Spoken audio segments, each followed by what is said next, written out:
Pour the sliced bananas into a bowl.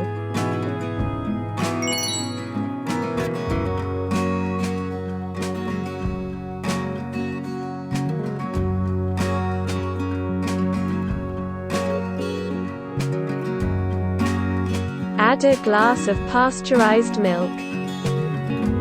Turn on the mixer and make a few pulses.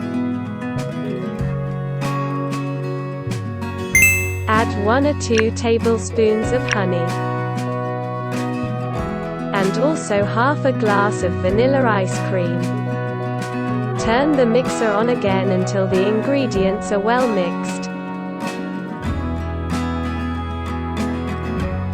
Pour the shake into a glass and decorate as desired with chocolate, sesame and banana.